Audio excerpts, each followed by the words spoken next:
Wonder, wonder, wonder, wonder.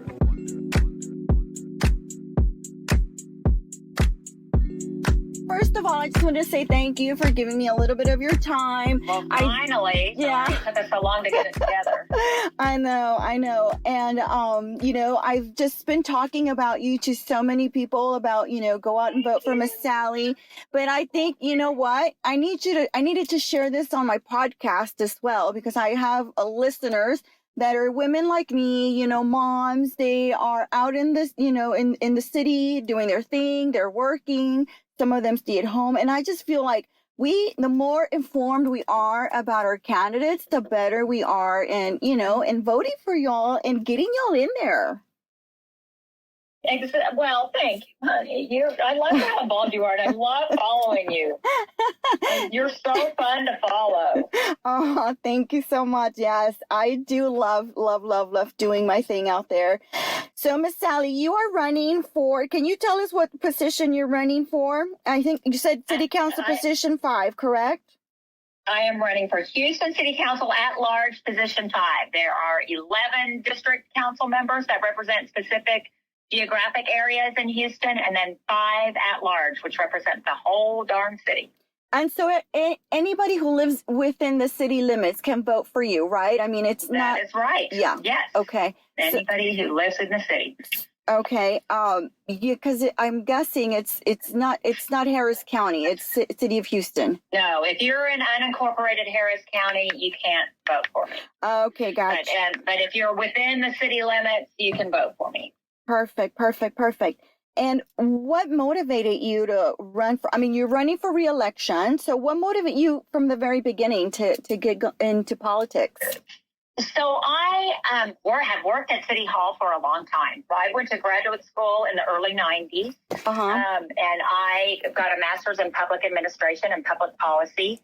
And my first internship in that realm was for the city of Houston in the Housing and Community Development Department. And I worked on housing planning issues, like planning to how we use the grants that we get from HUD, from the Housing and Urban Development Department, from the federal government. And I did a lot of work around writing comprehensive plans for those funds to make sure that Houston was increasing its supply of affordable housing. Yeah. Because we want to make sure that people can afford to live in the city of Houston and not push them out like so many other cities have had to, it seems like nobody can live in the city anymore because, everybody's been pushed out. So it's important to increase our supply. So that kind of gave me my first taste of government. I'd also worked for a congressman on Capitol Hill right out of college.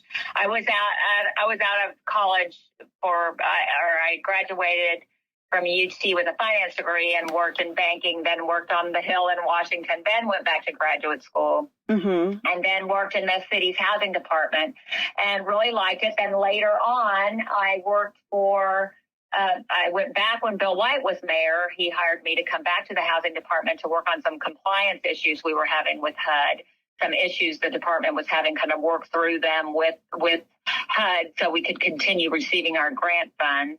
And then a friend of mine was on city council at the time, Pam Holmes. She was the district council member for Districts G. Yes. And she was towards the end of her term, and she needed somebody to help. I was at home with my 4 kids at that time and was looking to go back to work. And she said, why don't you come help me out at City Hall at the end of my term?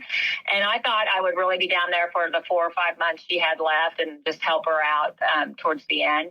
And ended up, here I am 15 plus years later or whatever. Wow. And I really loved working at City Hall. So I worked for 2 other council members as their chief of staff and just really love the work of City Hall, love helping people navigate issues at the city that they have with their water bill, or they need a street repair, or all of those kinds of things. And also I love the policy part, looking at ordinances and trying to figure out how we can improve upon them. And I really kind of am a policy wonk and budget wonk. I like the money and figuring out how we can best, operate more efficiently and all that. So in 2019, I said, well, why the heck not? People had talked to me about running. They said you have to ask a woman 7 times. Yeah. She says yes to running. Excuse me, but a man, you only have to ask once. And he'll say, okay, sure. But I know, isn't that interesting? Like the imposter syndrome is so pervasive. Oh, yeah. But women are filled with self-doubt. I know. I don't know if I can do that. And that sounds scary. And who knows how they're going to end up. And I wish it wasn't like that. I wish we had that thing that the men have where they just like don't even care. They just go for it. They just go for it. They have like this unbridled ambition, and we are kind of hold ourselves back. And so, I kind of just had to get over that hurdle. And my kids, so I have 3 daughters and a son, and they were all super encouraging of it. And they were like, "You got to do it." So I thought, just why the heck not? And so I know I've been advising people on how to do it, and I thought I could do it myself. And I know your hubby, Mr. George, as well. Oh, yeah, he's totally into it. He's probably more competitive than I am. So, man, he's out there campaigning every day. I love it. He's delivering signs. He's at the polls. I can't even get him to stop. He's like, if we're going to this much work, we're going to win. I get that. Yeah.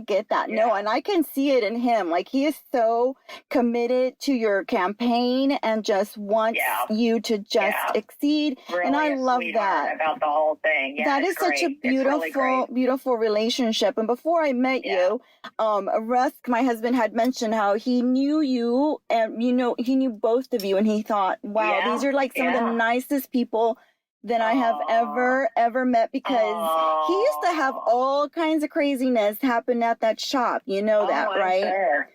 I'm sure. And so he was always grateful for those customers that came in and were, sweeties. Yeah, he's the best. He's great. And Ross was he was our favorite guy ever. We couldn't able to replace him. Thank you. He really considers you so much. So, Miss Sallie, let's talk a little bit about how women approach a campaign. So, like you said, a lot of us have that imposter syndrome. Sometimes we don't think we are worthy of it. We don't think we're qualified. What would you say to a young woman that's like looking at your campaign, looking at you as a role model, and she wants to jump in the next round? What do you say? Go for it. Jump in. Be prepared to ask everybody you've ever known in your whole life for money. Campaigns are expensive. Yeah. And you have to get over that hurdle. It's really daunting at first. I remember being just terrified picking up that phone at the very beginning. And then right now, I can ask anybody for money. And so I tell anybody considering it to really know that going in. Okay. I think people are sometimes very naive about, a campaign, I can do this or that, but like it all costs money. It's all about getting your name out and advertising, digital advertising,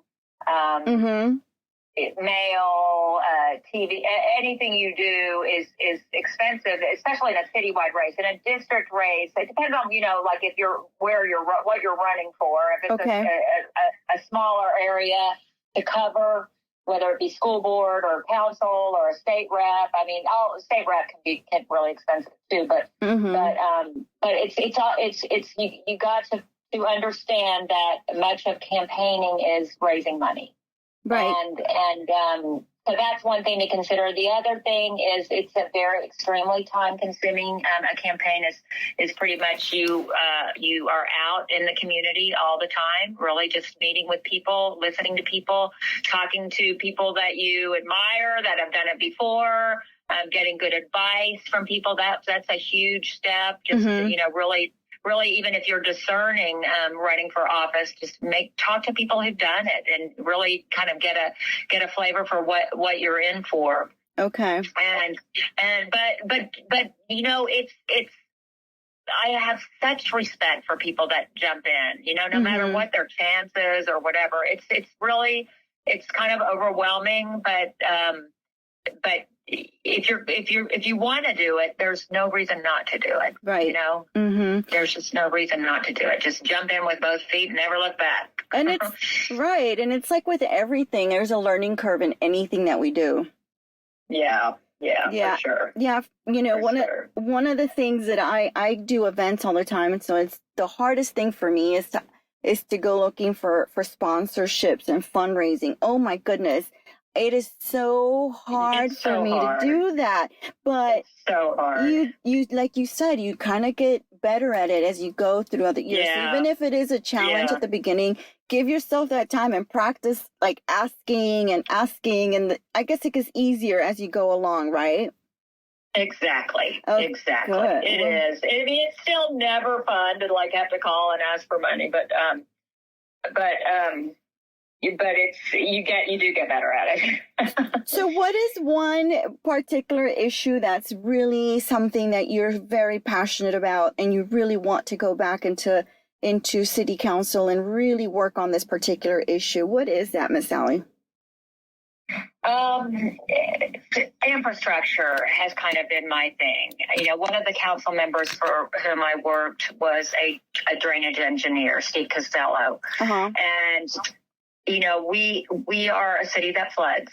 Doesn't seem like it because we've been in a drought for the last 2 summers, but we can never take our eye off that ball. After the 2015, 2016, 2017 Harvey, all those floods, we are really a city that needs to get its drainage infrastructure updated. We had 2 families stay with us after Harvey, and that is fully in my brain, and just seeing the hardships that they went through and losing so much of their materials and their biggest investment in their homes and you know, everything that they went through. It was pretty devastating.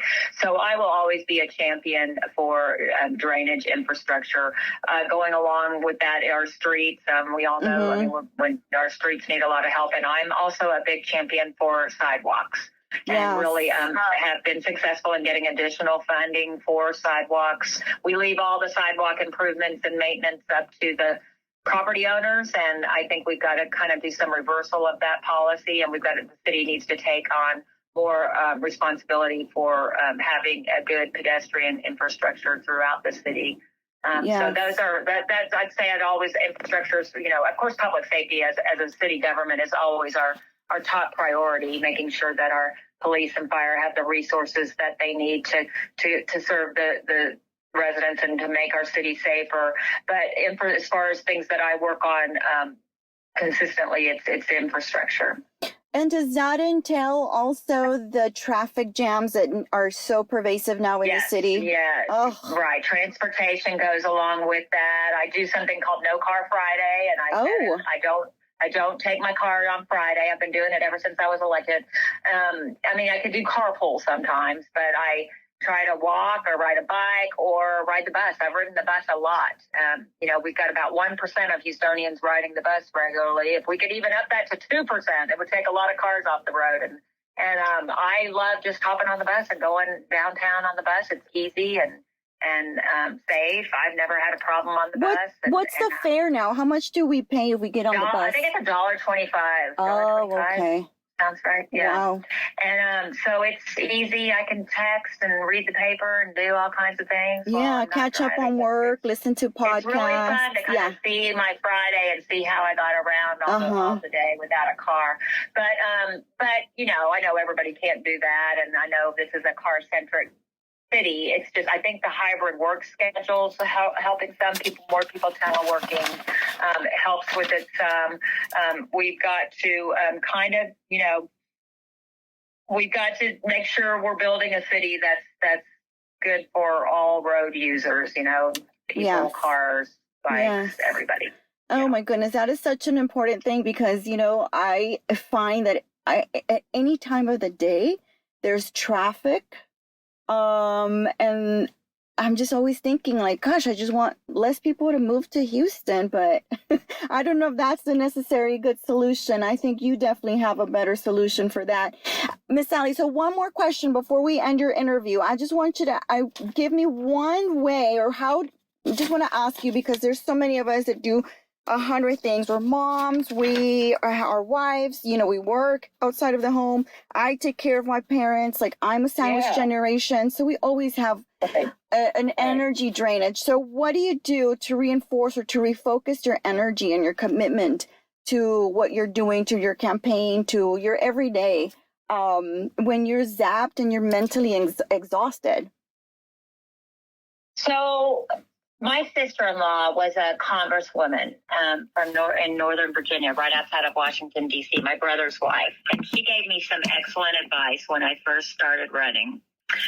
And it was, when you're too tired, especially when you're campaigning, especially when you're too tired to do one more thing, do one more thing.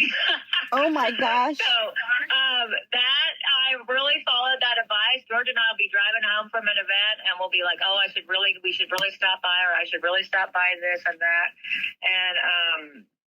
And we always remember that. Nope, we need to go one more thing. One more thing. We need to meet one more person. You need to do one more thing. So that doesn't deal very well with your exhaustion question, because then you're just even more exhausted because you're already tired and then you're going to one more thing. But no, I'm a regular runner. I run. I do yoga. I try to veg out on the couch and watch Netflix when I can, you know. I mean, you have to take a little time and just be yourself, be with your friends, plan a night or something to go out with friends. You know, you have to build that in and you know, to really have a balance. I am fortunate in that my kids are grown and gone, you know, they're up and running on their own. So I don't have my colleagues, so much respect for my colleagues with children, young children. Two of my colleagues have young little baby kind of children. And I'm in total awe of them because they're doing it all and going home to, you know, have to, you know, do all the stuff with the kids. So that I worked definitely when I had smaller children and stuff like that. But this job I think would be especially hard because so much of the activities you do are in the evenings. You're going to civic clubs and homeowners associations and events and things in the evening. So it's not like, you know, you have to, you know, you're not home a lot. So I think it'd be really tough. Right. But yeah, no, I make plenty of time for friends and family and all that. And when the campaign's kind of, you know, you're on steroids, you know, it's like a regular job plus you're on, you know, just going everywhere. That's true. That's they so say there's true. only two ways to run, unopposed or scared. So you run scared, so you go everywhere and do it. I love that. But no, for sure, self-care and just really taking time to just be with people that you love and that give you some of that energy back, you know, some of that love that you expand out there all the time too, right? Yeah, well, you try to show everybody the love. Right. So where can my audience find you and, you know, so they can know a little bit more about your campaign? SallieAlcorn.com. Sally's with an I-E, SallieAlcorn.com. And that lays out kind of my platform on things and tells you who all's supporting me. And it's you know, I'm doing a lot of digital advertising, a lot of, you know, I've done some mail pieces but there's, they can call me on up too at any time. And now you're doing a podcast too. There you go. And now I'm doing a podcast. So I mean, it's Sallie for the city. That's my slogan. That's Sallie for the city. Yes. It's just truly, truly, truly been an honor to serve the residents of Houston, and I really hope to continue that for 4 more years, and then I'm term limited, and I plan on going to the beach after that. Oh, yum, yum, yum, yum. Hopefully I'll have a grandchild by then. Oh, yes. Let's cross our fingers that but you know what? I've been telling everybody about you, and this is another opportunity for you all to know Miss Sallie Alcorn. She is running, and she is, you know, an amazing, amazing woman. And I think just from this interview, you all can see that as well as I have the minute I met her there was a connection. And, you know, I'm just excited for you, and I'm just putting it out there in the universe and really Thank you. saying that you are going to do it again. So much. You Yes. you have just a great personality, and this is such a great opportunity for me, and I'm really, really grateful to spend time with you and your listeners. Thank you so much, Miss Sallie, and we look forward to voting for you. Okay, thanks. Thank Everybody you. Early vote goes through November 3rd, and election day is November 7th. So Perfect. get on out there. Perfect. All right. Thank you so much. Take care, everyone. Thank you. Bye-bye. Bye.